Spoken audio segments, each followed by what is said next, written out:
Hello viewers, আসসালামু আলাইকুম। কেমন আছেন সবাই? আশা করি আপনারা সবাই ভালো আছেন। সি প্রোগ্রামিং ফর বিগিনার্স কোর্সের চতুর্থ পর্বে আমি মোহাম্মদ সামিন মুস্তাকিম আপনাদের সবাইকে স্বাগত জানাচ্ছি। আগের পর্বে আমরা সি প্রোগ্রামিং এর প্রথম প্রোগ্রামটা লিখে এই কোর্সের মূল কোডিংটা শুরু করেছিলাম। আজকের পর্বে আমরা ডেটা টাইপ, ইনপুট ও আউটপুট এই জিনিসগুলো শুরু করব। আজকে আপনাদের ভেরিয়েবল এবং ইন্টিজার ভেরিয়েবলের জন্য কি সংকেত ব্যবহার করা হয় সেটা শেখাবো। মনে হয় আপনারা এক নামের কথাগুলো শুনলে বুঝতে পারছেন না এবং বলছেন আমি এগুলো কি বলছি। আজকের আমি এখন যে প্রোগ্রামটা লিখছি সেই প্রোগ্রামটা আশা করি আপনারা সবাই লিখে ফেলবেন এবং তারপর আমি আগের ক্লাসের মতোই এই প্রোগ্রামটা A to Z বুঝিয়ে দেব। এই জন্য আমি প্রথমে আজকে ক্লাস 4 এর একটা ফাইল খুলে নিয়েছি এবং এখানে আমি লিখছি। আগের ক্লাসের মতোই আমরা সিনট্যাক্সটা লিখে নেব।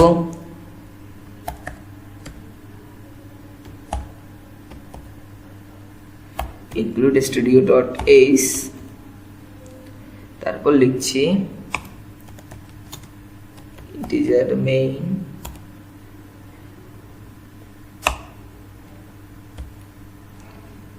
তারপর এইখান থেকে আমাদের আজকে নতুন কোডিং শুরু হবে। আমি এখানে লিখছি যে integer a semicolon, integer b semicolon, integer c semicolon, integer sum, তারপর লিখছি যে a equal b না sorry a equal 10, b is equal to 20, c is equal to 40.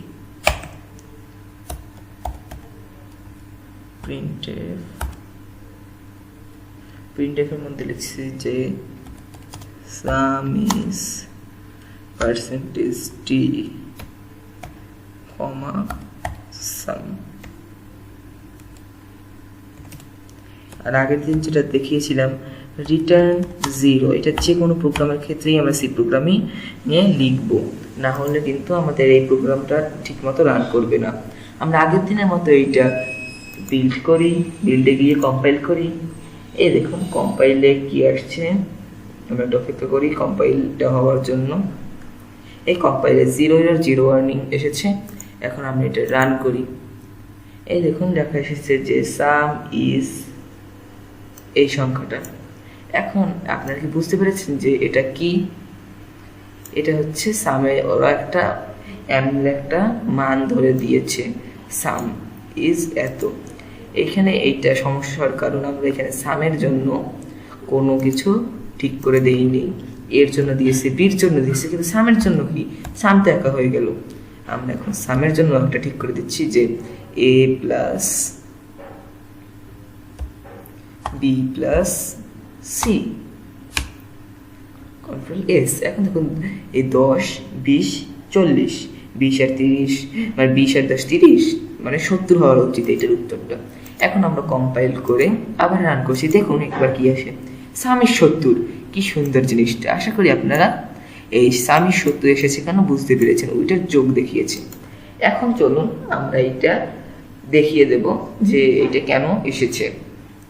আমরা এইখানে এই সিনট্যাক্সটা তো আপনারা আশা করি বুঝতে পেরেছেন। আমি এখন এই মূল কোডিংটা আজকে আপনাদেরকে বলবো, মানে বুঝিয়ে দেবো এই ভিতরের কোডিংটা। আমি এখানে লিখেছি যে ইন্টিজার এ। আপনারা আশা করি এটা হয়তো অনেকে বুঝেন না যে আমি আগের দিন আইএনটি মেইন লেখার সময় বলেছি যে ইন্টিজার মেইন, আইএনটি এ লেখার সময় বলেছি ইন্টিজারে। ইন্টিজার বলছি কেন? আমি তো লিখছি আইএনটি। আইএনটি হচ্ছে ইন্টিজারের সংক্ষিপ্ত রূপ, আর ইন্টিজারের বাংলা অর্থ হচ্ছে পূর্ণ সংখ্যা। যেমন 10, 20, 30, 40 এইগুলো হচ্ছে পূর্ণ সংখ্যা। আমরা এখানে এই ভেরিয়েবলগুলো ডিক্লেয়ার দিয়েছি। এইখানে যদি আমরা ধরেন একটা জিনিস লিখছি যে d is equal to 20, control S, তারপরে আমরা এই সি এর সাথে ডি ও যোগ করে দিচ্ছি, ডি। এখন আমরা কম্পাইল করি, দেখুন কি আসে। এই দেখুন এখানে কিন্তু বিপ্লবে যাই, এখানে কিন্তু একটা বিল্ড মেসেজে আমাদের ইররটা এসেছে যে আমাদের এখানে আমরা এই ডির পাশে একটা লাল চিহ্ন এসেছে যে আমাদের এই ডি ভেরিয়েবলটা ডিক্লেয়ার করা হয়নি এখানে। এখন ভেরিয়েবল জিনিসটা কি? ভেরিয়েবল হচ্ছে এমন একটা জিনিস যেটার মান নির্দিষ্ট নয়। যেমন এই এ বি সি সাম এগুলো হচ্ছে ভেরিয়েবল, এগুলো নির্দিষ্ট নয়। এই একে আমরা 10 দিতে পারি, 20 দিতে পারি, 30 দিতে পারি, 40 দিতে পারি, 50 দিতে পারি, যে কোনো সংখ্যা দিতে পারি। আমরা হয়তো ছোট ক্লাসে বা যে কোনো অনেক ক্লাসেই শিখেছি যে বীজগণিতে যে এক্স ইকুয়াল টু এত এত, এগুলো আমরা বিভিন্ন মান বসিয়ে অঙ্কগুলো করে থাকি। এবার এখানেও সেই রকম, সেটা কি বলা হয় ভেরিয়েবল, যে যেটার মান নির্দিষ্ট নয় সেটাই হচ্ছে ভেরিয়েবল। আমরা এখানে 10 দিয়ে যদি 20 দিতাম তাহলে আমাদের কি হতো? একই, আমাদের এখানে কিছু হতো না, কারণ আমরা এখানে ভেরিয়েবলের জন্য যে কোনো একটা সংখ্যাই ইউজ করতে পারি। আর এখানে যে আমি এবিসি দিচ্ছি, আপনার যে এবিসি দেবেন এমন কোনো কথা নেই, যে কোনো সংখ্যা দিতে পারেন। এই জায়গায় আমি একসাথে চাইলে এবিসি দিয়ে যে কোনো কিছু লিখতে পারি। আশা করি আপনারা এই ভেরিয়েবল জিনিসটা কি এটা বুঝতে পেরেছেন। তারপরে আমি এই ভেরিয়েবলগুলো তো ডিক্লেয়ার করা হয়ে গেল। এখন আমি এই ভেরিয়েবলের এই কনফিডেন্স দিয়ে সেভ করে নিয়ে আবার বিল্ড করছি। দেখুন এবার কিন্তু কোনো ওয়ার্নিং আসে নাই, আমরা আবার রান করতে পারি চাইলে। এই একই জিনিস এসেছে। তারপর আমরা এখানে এ ইকুয়াল এত, বি ইকুয়াল এত, সি ইকুয়াল এত দিয়েছি, কারণ আমরা যে এখানে সামটা করব এখানে যদি মানই না থাকে তাহলে ও সাম মানে যোগটা করবে কোথা দিয়া। এর জন্য আমরা এখানে এ বি সি দিয়েছি, সমান মানে এটা মানগুলো দিয়েছি। তারপর সামে মান দিয়েছি, যে এই তিনটের যোগফলই হবে সাম। এখানে যদি আমরা একে 10-এর জায়গায় 20 দিতাম তাহলে সামটাও অটোমেটিক পরিবর্তন হয়ে যেত, আমাদের এখানে কিছুই করা লাগতো না। তবে আশা করি এইটুকু কোডিং আপনারা বুঝতে পেরেছেন। তারপর অনেকের মনে প্রশ্ন আসছে যে আমরা এই ইন্টিজার ভেরিয়েবলগুলো প্রত্যেক লাইনে ডিক্লেয়ার দিয়েছি, এটার তো দরকার নেই। আমরা যদি এইরকম ডিক্লেয়ার দেই যে এ কমা বি কমা সি কমা সাম, তাহলে এরকম কি হবে? হইতে পারে আর নাও হইতে পারে। চলুন এখন আমি এটা দেখিয়ে দিই আপনাকে। এইখানে যদি আমরা এটা একসাথে ডিক্লেয়ার দিই তাতেও কোনো সমস্যা নেই। আমরা চাইলে আবার কম্পাইল করতে পারি, দেখুন কোনো ইররই আসবে না। আবার বিল্ডও করতে পারি, এই কোনো কিছুই পরিবর্তন আসছে না। আমরা সাধারণত প্রফেশনাল কাজে এইরকমই ইউজ করি, এইরকম একটা ইন্টিজার কেউই ইউজ করে না। তারপরে এ ইজ ইকুয়াল টু এত, বি ইজ ইকুয়াল টু এত, সি ইজ ইকুয়াল টু এত যদি আমরা একসাথে লিখতাম তাহলে কি হতো? আমরা এখানে লিখছি is equal to B is equal to 20,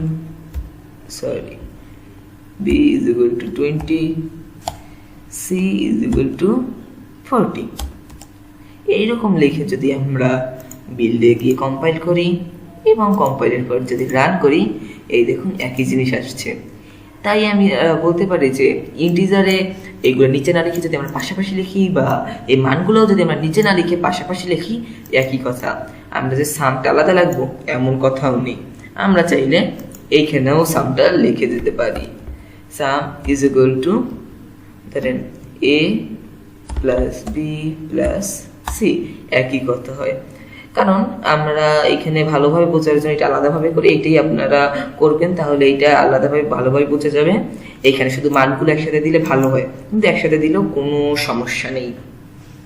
আশা করি আপনারা এইগুলো ভালোভাবে বুঝতে পেরেছেন। এখন আপনারা হয়তো খেয়াল করেছেন যে প্রিন্টএফ এর ফাংশনের মধ্যে আমি এটা কি লিখেছি, এটা তো আপনাদের আগের দিনের সাথে মিলছে না। আমি এটার ভিতরে দুটি অংশ আছে। প্রথম অংশটা হচ্ছে সাম ইজ পার্সেন্টেজ ডি, এটা দিয়ে বোঝানো হয়েছে যে স্ক্রিনে প্রিন্ট করতে হবে সাম ইজ, এবং এরপরে ইন্টিজার ভেরিয়েবলের মান যেটি পার্সেন্টেজ ডি এর জায়গায় বসবে সেটি দেখাতে হবে। তারপর কমা দিয়ে একটি সাম বুঝিয়ে দিয়েছি যে পার্সেন্টেজ ডি তে সামের মান প্রিন্ট করতে হবে। আমি কিন্তু এই সামটা কমার মধ্যে লিখি নেই, আপনারাও কমার মধ্যে উদ্ধৃত চিহ্নর মধ্যে লিখি নেই, আমি এইটা কোটেশন মার্কের পরে লিখেছি, আপনারাও এইরকমই লিখবেন। আশা করি আপনারা এটা বুঝতে পেরেছেন। এইখানে আমরা যে পার্সেন্টেজ ডি ইউজ করেছি এটা হচ্ছে ইন্টিজার ভেরিয়েবলের জন্য। আমরা ফ্লোট ভেরিয়েবল যেমন দশমিক ভেরিয়েবল, তারপর ক্যারেক্টারের জন্য ভেরিয়েবলও ইউজ করে থাকি, তখন আর পার্সেন্টেজ ডি ইউজ করা হয় না, তখন আলাদা আলাদা বিভিন্ন জিনিস ইউজ করা। সেগুলো আমি আপনাদেরকে পরবর্তী যে আরও ক্লাস রয়েছে সেই সময় বিভিন্ন জিনিস কোডিং করার সময় সেগুলো আপনাদেরকে বলে দেবো ইনশাআল্লাহ। আপনারা আজকে শুধু এই পার্সেন্টেজ ডিটাই শিখুন, তাতেই আশা করি হয়ে যাবে। এখন চাইলে আমার ইচ্ছে যে একবার একটু রান করি আপনাদের জন্য। এই সাম ইজ 70, আমি যদি এরকম লিখতে চাই যে সাম ইজ 10 প্লাস 20 প্লাস 40 ইকুয়াল 70, তাহলে কিভাবে করব? এটা আপনাদের যদি ইচ্ছে হয় এটা নিজেরা করার, তাহলে এখনই ভিডিওটা পজ করুন এবং নিজেরা এটা চেষ্টা করুন, তারপর আবার ভিডিওটা শুরু করুন, কারণ আমি এই ক্লাসেই এটা দেখিয়ে দেব। Your time is now. এখনই আপনি ভিডিওটা পজ করে নিন। আর যদি আপনাদের পজ করার ইচ্ছে না থাকে, কোডিং ভালোভাবে শেখার ইচ্ছে না থাকে, তাহলে আমার ভিডিওটা দেখে তারপরই কোডিংটা করুন। আশা করি আপনারা পজ করে দেখেছেন এতক্ষণে। তারপর আমি দেখিয়ে দেই যে আমরা সেভাবে এর জন্য কি করব। আমরা যে এইভাবে করি যে সাম ইজ একটা কলম দিলাম, এরপরে সুন্দর দেখানোর জন্য, তারপর দিলাম পার্সেন্টেজ ডি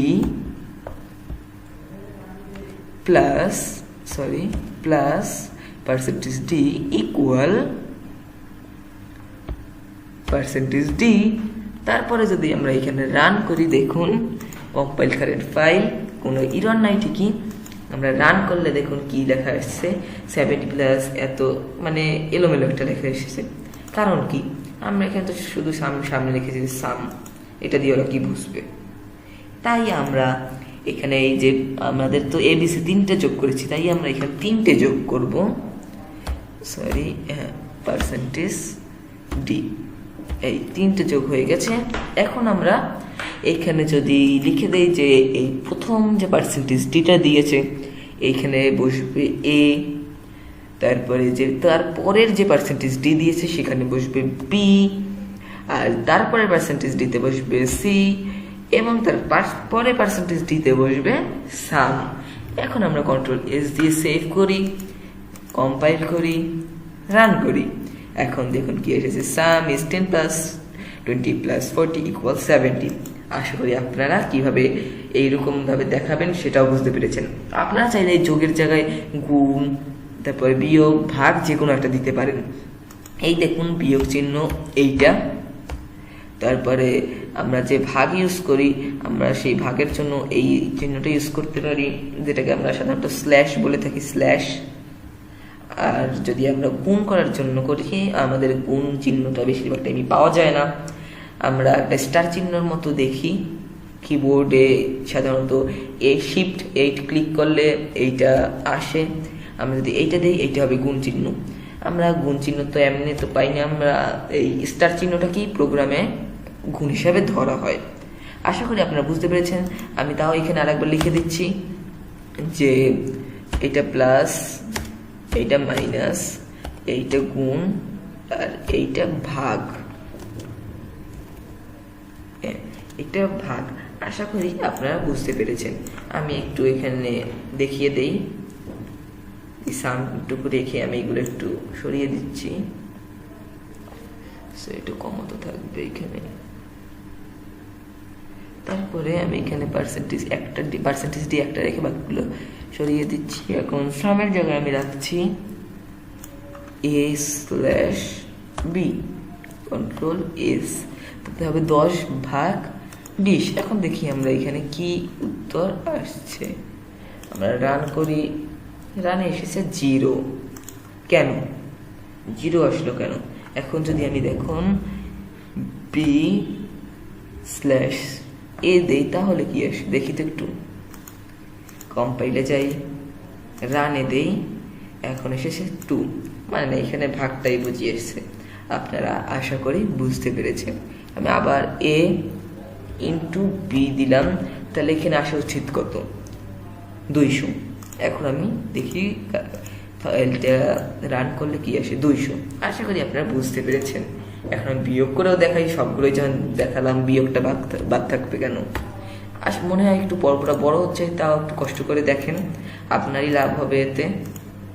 রান, এই -10, মানে এ থেকে 20, মানে 10 থেকে 20 বিয়োগ করলে -10 হয়। আশা করি এটাও আপনারা বুঝতে পেরেছেন। আপনাদের জন্য একটা হোম টাস্ক এইটার ভিতরে দেয়া থাকবে। আজকে 2টা হোম টাস্ক দিব আপনাদের জন্য, একটা সাধারণ হোম টাস্ক আর একটা একটু ডিফিকাল্ট, আশা করি আপনাদের জন্য ডিফিকাল্ট হবে না, আপনারা নিজের ক্রিয়েটিভিটির সাহায্যে এটা বের করে ফেলতে পারবেন। তাহলে আশা করি এই পর্বটা আপনাদের খুব ভালো লেগেছে। আর যদি ভালো লেগে থাকে তাহলে এটা তো লাইক দিয়ে দিয়েন, আর এটা কেমন হয়েছে সেটা কমেন্ট বক্সে কমেন্ট করে জানিয়েন। আর যদি পরবর্তী ভিডিও নোটিফিকেশন সবার আগে পেতে চান তাহলে এই চ্যানেলটা সাবস্ক্রাইব করে রাখেন। তাহলে আজ পর্বটা এই পর্যন্তই। সবাই ভালো থাকেন, সুস্থ থাকেন। আসসালামু আলাইকুম।